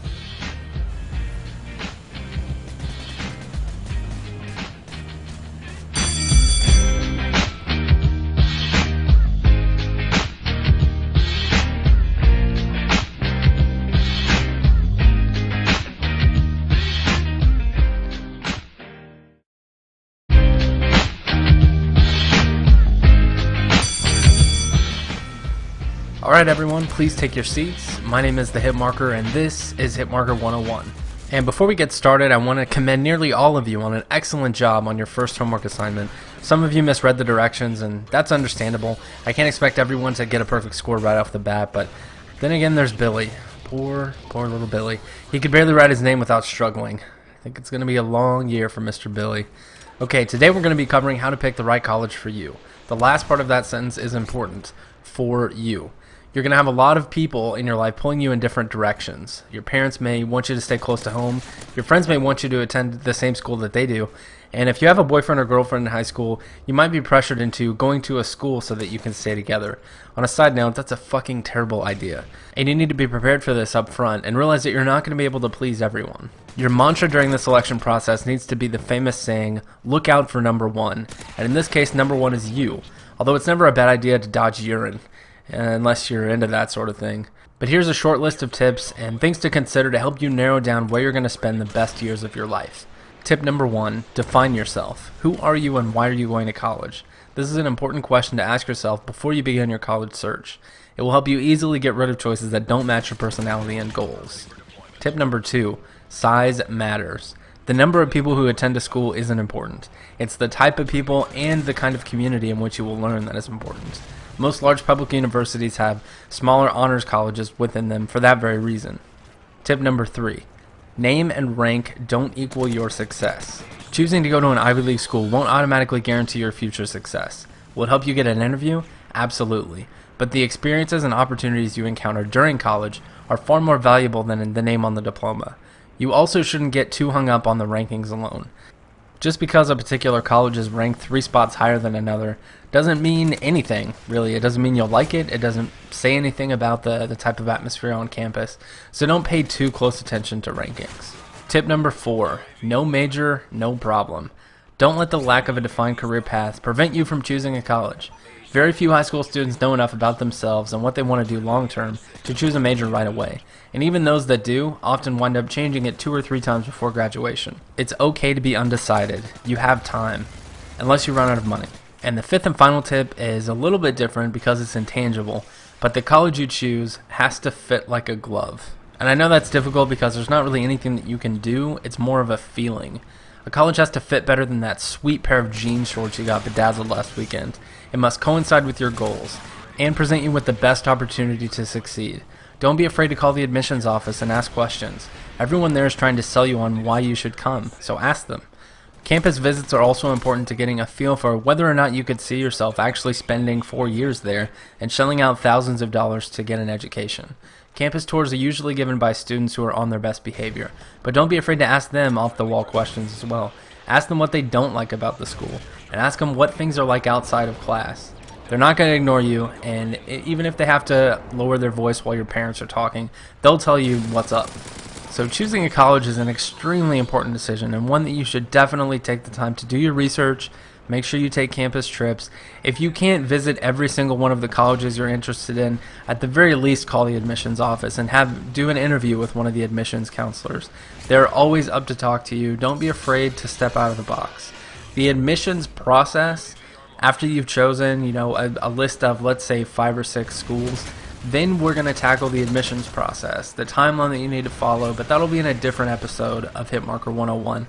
As far as my own personal experience with choosing college, my decision was really simple. I wanted to go to the University of Oklahoma forever. It's where my dad went, and I was taken to OU football games since before I could walk. So I made sure to get good grades in college. Good grades in high school. I got good grades on all of my standardized tests. So getting in wasn't a problem, but we'll cover how to get into the college of your dreams in the next episode of Hitmarker 101. And hopefully these tips will help you during the college selection process. If you have any questions about college, shoot me an email at hitmarkeruniversity@gmail.com. The first episode of Office Hours is scheduled to go up on Friday, and tomorrow marks the first installment of Thirsty Thursday. I really hope you guys can handle the course load. Homework is posted for tonight, and unless you guys have anything for me? No? Alright, class dismissed.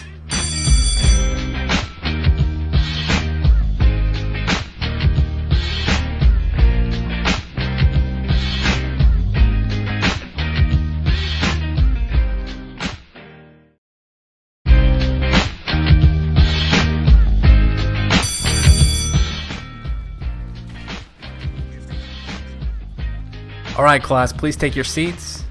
My name is TheHitmarker and this is Thirsty Thursdays. I'll look back at some of the great and not so great moments of my drinking experiences in college. Today I'm going to be talking about fraternity rituals and why I hate Jose Cuervo. This story begins my freshman year outside of Walker Tower, a few weeks after pledging to my fraternity. In order to become a full-fledged member of any fraternity, you have to go through a trial period that includes learning about the history of the fraternity and completing a select number of tasks. To help you in your journey to becoming a full-fledged member, you are assigned a big brother, a mentor so to speak, to help show you the ropes and help you in the transition between uninformed freshman to upper-class badass. The night you are given your big brother is a big deal. The exact date and time is different for everyone, and it's always kept secret by the members until the night itself. And as a freshman, you hear all kinds of stories about Big Little Night. Some of them are true, and some of them are just made to scare you. But you don't really know if you should be scared or excited about the process. But back to Walker Tower. We are told to meet outside at 9 p.m. and to be in meeting dress, which is code for suit and tie. And we were specifically told to not bring our cell phones. And normally meetings were at 8 p.m. and we had to wear meeting dress only once a month. So we all knew that something was going to go down, but we weren't exactly sure what was going to happen. My pledge class had about 45 students, and like clockwork, we all showed up at the designated area right before 9 o'clock. Everyone was on edge. Nobody really knew what to expect. And a few of the pledges were legacy, which means that they had a family member that was either currently in the fraternity or maybe their dad was in the fraternity at some point, and they weren't saying anything, which made everyone feel pretty uncomfortable. Because even though you're supposed to sign, not necessarily sign, but uphold a code of secrecy as far as the dealings with what goes on at the fraternity, I'm sure at some point they would have told them, what was going to happen on Big Little Night. And a few minutes go by and we see a caravan of black multi-passenger cargo vans roll up, and immediately we realize that those vans are for us. Several people hop out, all dressed in black, almost like a gang of fraternity ninjas, and they sprint toward us. As they get closer, they start screaming different things. I hear, "Tonight is the night! Don't move!" I don't recognize any of the voices, but it's pretty clear that we are going to find out the truth behind Big Little Night.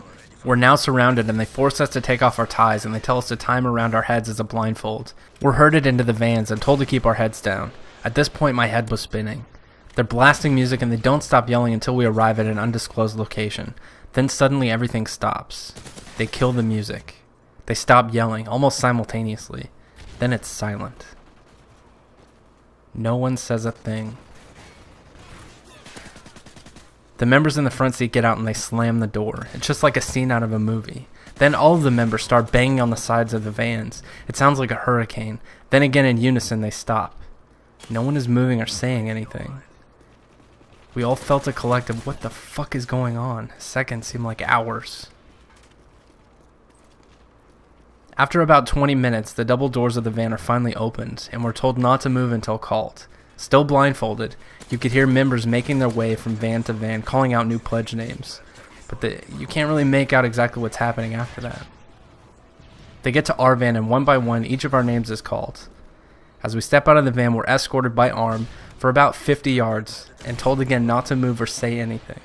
Once all of the pledges have been retrieved, a voice I recognize as the chapter president calls out and asks us to remove our blindfolds. Standing in front of us is our new big brother. The president welcomes us and congratulates us on the decision to become a part of the fraternity. He then tells us that before the night is over, we must complete our family challenge. A family is made up of your big brother and their corresponding big brother up to senior. Each family has their own alcohol and associated challenge. We all pile back into the vans and we head back to the fraternity house for a celebration of epic proportion. When we get back to the house, there are already tons of people there, and we're greeted with cheers and applause. It was like we were returning from war or something, and we're now being given praise and rewarded for our efforts. It felt awesome. My family's alcohol was Jose Cuervo, and the challenge was pretty simple. In theory, alternate shots until somebody quits. Quitting is code for throw up. Now, I can't tell you how many shots were taken that night or in what order we all quit, but I can tell you that our valiant efforts were met with valiant defeat. And now what I need everyone to do is clear their desk. Put away your notebooks and books. It's time for our first pop quiz. Rules for the pop quizzes are very simple. I'm going to be asking you a question. Put the answer to that question in the comments, as well as complete tonight's homework. On Sunday, I'll be selecting random comments. If you have answered the question correctly and you've completed all of your assignments, I'll send you a private message asking for your contact information, and we'll be sending you a brand new Modern Warfare 3 custom controller. So here's today's question. According to a recent poll, what are 4 of the top 10 most popular college drinking games? And again, to be eligible, you have to answer the question correctly in the comments and complete all of your homework. Good luck on today's quiz, and if you have any questions regarding anything college, don't forget to send me an email, hitmarkeruniversity@gmail.com. And unless you guys have any questions for me? No? Alright, class dismissed.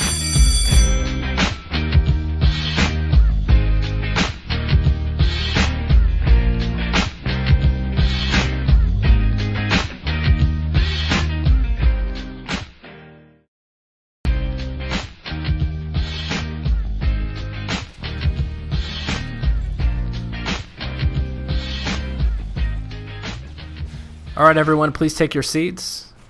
My name is TheHitmarker and this is Office Hours, the class dedicated to getting you help and advice for all of your college and life related needs. We've got a lot of great questions on deck for today, so let's go ahead and get right into it. Our first question comes to us from Nick. Nick says, "Hey Dylan, I have a quick and easy question. I was wondering about the college application process. I seem to get overwhelmed whenever I start thinking about how much I have to get done. Do you have any tips or any information that would help me?" All right, Nick, thanks for the question. The first bit of advice that I would give you is to start early. There's nothing worse than not being aware of a deadline or an extra piece of recommendation that you had to send in and failing to do so simply because you ran out of time. I went ahead and took the liberty to provide some links, and I'll put these in the description for anybody else that needs them as well, for typical deadlines and things that you need to keep in mind when applying for college. The college application process, actually, it doesn't start your senior year. It starts way earlier than that. So it doesn't really matter what age you are as long as you're in school. You can start thinking about it and start preparing. I hope that helps. Our next question comes from Joel. Joel asks, "I have a question about paying for college. Should I choose a less expensive state school, or should I pay a lot more to go out of state? My choices are between Mississippi State University, which is where I live, and Arizona State," which kind of goes to show you exactly why I'm trying to get the hell out of Mississippi. Thanks. Great question, Joel, and this is something that I have personal experience with, so hopefully I'll be able to make your decision a little bit easier. The first bit of advice that I would give you is to not take into account college tuition until after you've been accepted. So there's no rule that states that you can only apply to one college, so take advantage of that. Apply to both, and then wait until you've actually got your acceptance letter in hand before you have to make those tough decisions. So for argument's sake, let's say that you get into both of the schools, and now you have to decide which one is going to be best for you. I can tell you that college tuition is an extreme expense, and something that a lot of people simply think they flat out can't afford. But there are ways of paying for college, and there are plenty of them out there. The thing that I would do is familiarize yourself with all of your college deadlines. Check out the link that I posted in the description. Another form that you're going to need to familiarize yourself with is called the Free Application for Federal Student Aid, or it's called the FAFSA for short. It's the federal government's determination per year for what students are eligible for. So you're going to want to familiarize yourself with all the information that you need and make sure that you have it ready as close as you can to January 1. They'll use the information that you provide along with which schools you're interested in to let you know exactly how much you're eligible for the next academic year. So it's really important to keep on top of your dates. And they also require tax information, depending on how old you are, tax information from you and your parents. So keep that in mind too.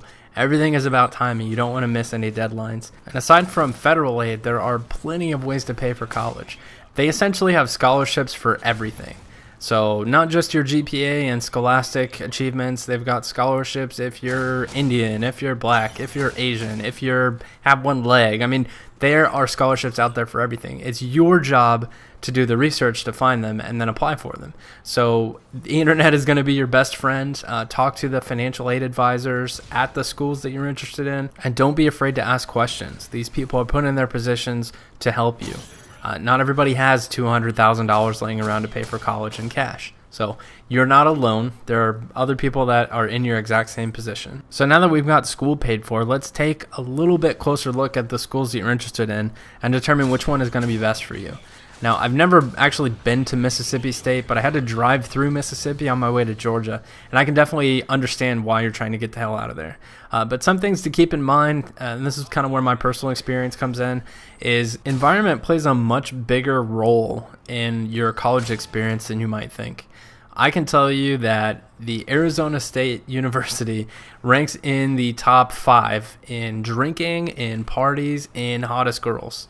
Now, that may seem like an amazing thing, and it is, trust me, but are you going to be able to succeed in that type of environment? If there are hall parties that start on Tuesday and end on Tuesday, are you still going to be able to get your work done? Are you going to be able to study effectively? Are you the type of person that is easily swayed to do things when it's against your best interest? Something to keep in mind. Also, for Mississippi State specifically, if that's where you're from, you're going to know people already. That's another little thing that's kind of overlooked. I went to a state school, and I knew the majority of the people that lived on my floor, which is kind of crazy. A lot of the people that went to my high school wound up going to the same college. So it's nice to have that one little bit of familiarity and something that you won't have to worry about on day one. So in reality, you're just going to have to decide for yourself what kind of college experience you want. Do you want to go hunting and drink sweet tea after church on Sunday with some Southern Belles? Or do you want to run naked through the quads with these girls? That's something that only you can decide. Thanks for your question. And our last question of the day comes from Taylor. Taylor asks, I can only afford one tiger. What do I do?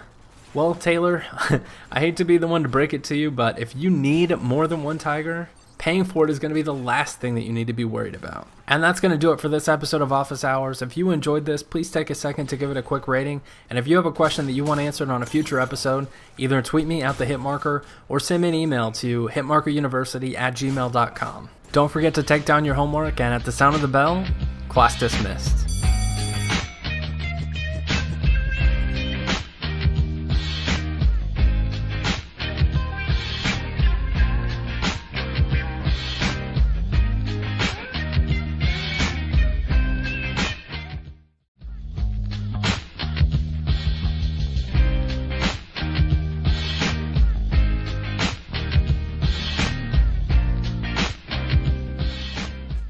What's up, guys? My name is Dylan, also known as the Hitmarker, and this is the first of a new series of I Love College videos, giving you my thoughts and opinions on different topics, all of course culminating to an unofficial guide to your college experience. So today I want to talk about peer pressure. I got this idea from a couple of weeks ago. I asked you guys to send in questions, any topics that you had that you wanted answered, and an overwhelming majority of them had to do with fear and anxiety about being pressured into doing things that they might not necessarily do now and are scared about when going to college. Namely, alcohol, drugs. You know, if somebody doesn't drink or do drugs, they freaking out about the fact that, you know, people are going to look down upon them if they don't do it. My immediate response is, please do not have those anxieties. Please do not have that hesitation or that fear, because it doesn't exist in college. You might be under the impression, maybe in middle school or high school, it seems to me that there's an ongoing trend to where if you're different, that's a bad thing. If you wear the wrong type of clothes, or if you have a weird accent, or if you don't style your hair the way that all the popular kids do, that those are bad things and that they'll lead to you being outcast or not being able to make friends or whatever. But in college, being different is a great thing. You will be heralded and rewarded for being different. And it's also a time where you're formulating who you are as a person. So any anxiety, any negative feelings that you have towards that is just going to hamper your ability to become the person that you actually want to be. Now, answering specifically to those questions about, well, I don't drink now, you know, is it going to be a problem? Are people going to not want to hang out with me? Things like that. As far as drinking is concerned, you have nothing to worry about. You will become best friends with a lot of people because you're going to be the designated driver. And it sounds terrible to say, but if you don't drink, obviously not every single girl in college is going to want to drink. It reminds me a lot of the movie Superbad, where they go on this tremendously long expedition to get alcohol for this party because they think they're going to get these girls drunk and they're going to get laid. And to come to find out that the one girl that he wants to get drunk doesn't even drink. So you're going to find a lot of situations like that. And girls are going to be inundated with super bro jocks, you know, fraternity guys that do nothing but drink from Sunday to Sunday. And so you're going to be a nice breath of fresh air. So please do not have those hesitations. Please do not worry anything about not being able to drink or wanting to feel pressure into doing anything that you don't want to do. It's not as big of a deal as you probably think it is now. So please do me a favor. Take a deep breath. You're going to be okay. And that's not to say that peer pressure is always a negative thing. Speaking to my personal experience, all of my close group of friends went to a state university, and I didn't go to that same university. So I probably would have had a little bit fewer times where I just said, fuck it, I don't want to do my homework, or I'm not going to study for this test. If I was in a familiar surrounding, and if I had had the similar experiences that I had in high school, to where we always got our work done, and sometimes you need that little push in the right direction, and sometimes it can only come from a close friend or somebody you trust. So keep that in mind too. Peer pressure is not always a bad thing, and it can help if you're in a position to where you would normally slack off. So in summary, nobody is going to triple dog dare you into doing something that you don't want to do. And peer pressure is not always a bad thing. What I'd like for you to do is to let me know how you've dealt with peer pressure in the past, or how you're currently dealing with peer pressure now. And if you enjoyed this video, please don't forget to give it a thumbs up. Tune in next time, where we're going to be talking about Halloween costume ideas and party tips so that you don't look like a jackass. Thank you guys for watching, and I'll be back with another video soon. Take care, guys. Peace.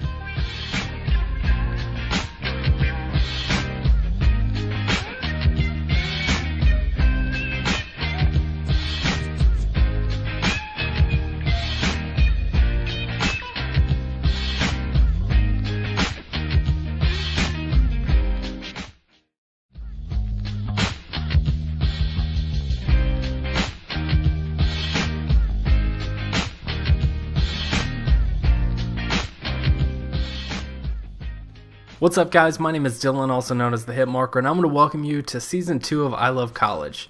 Now, I know I mentioned last week that we'd be talking about Halloween costumes and party tips. We're going to have to put that Slutapalooza on hold and discuss some bigger issues. To help showcase those issues, I'd like to introduce you to Ashley, a second-year law student at the University of Oklahoma. Ashley happens to have two of the biggest reasons I love college. Now, you might not be able to see them from that angle, so let's take a closer look. That's right, my two biggest loves in college were OU Texas Weekend and Yoga Pants. Now, if you know me, you know that I could probably go on and on for days about Yoga Pants, so for the sake of time, we're just going to focus on the most fun weekend in all of college sports. So the best place to start this commentary, I think, would just be to flat out say that I fucking hate Texas. I don't know why I hate Texas. I don't know exactly when it started, but I kind of liken it to gang violence. Does a baby blood really know that he hates a baby Crip? No. he's conditioned to hate them over time by being shown why they suck and why they're hatred and why they must die. So really, college football is just a referee and a couple of shoulder pads away from being a gang war. Now, that was, of course, just a complete joke. I don't want anybody going in the comments, "By killing, gang violence is not something to joke about, oh my gosh." So, I don't really hate Texas, but I can remember all the way back when I was a little kid, gathering around the television with my family on Saturdays. My dad went to OU, and we're just conditioned to hate the people to the south. So I can't really explain it, but the reason I bring that up and the reason that's important is because it's an ever-growing theme. As you get older, the hatred brews and continues, and then you finally get to a point to where you realize that you have to go meet the adversary. You have to go experience what is OU Texas. You want to feel the experience and not just watch it on television and yell at the television. You want actually to feel and see your enemy in the eye, drink with them, combat, and then drink with them again. And that's exactly what I did. My freshman year of college, I was so excited. Excited does not even begin to describe how I felt. I joined a fraternity, so we had a whole bunch of bros. We piled into this car. We all drew straws to see who would have to drive. We all started drinking. The game itself is on a Saturday at 11 o'clock in Dallas. It's at the Cotton Bowl. It's allegedly neutral territory. It's at the Texas State Fair, but it is in fact not neutral. There are way more Texas people there, but it doesn't fucking matter because we all get hammered, wasted drunk on the way down there. Then there's a place called the West End, which is where everybody kind of congregates. There's a whole bunch of bars, a whole bunch of restaurants, and only chumps actually go to the game. When you're a college student and you're living off of loans and you're eating peanut butter and jelly and ramen noodles, you're not about to spend $500 on a ticket. Basically what you do is you get hammered drunk on the way down there, and then you find your hotel, hopefully. You put your stuff in there, and then you go out that night. You drink all night, and then pass out at your hotel. You probably wake up about 11:25, which is like probably 2 or 3 minutes into the game. You watch the game from your hotel, you get showered, you get changed, and then you go out, and then you start drinking at about 2:30, 3 o'clock, and you do that all the way until Sunday, and then you wake up, you check out of your hotel, and then you drive back, hating life, wishing that you didn't have to go to class on Monday. That was basically my experience, my first experience with the OU Texas game. And I know that the international bros are probably having a hard time relating to this.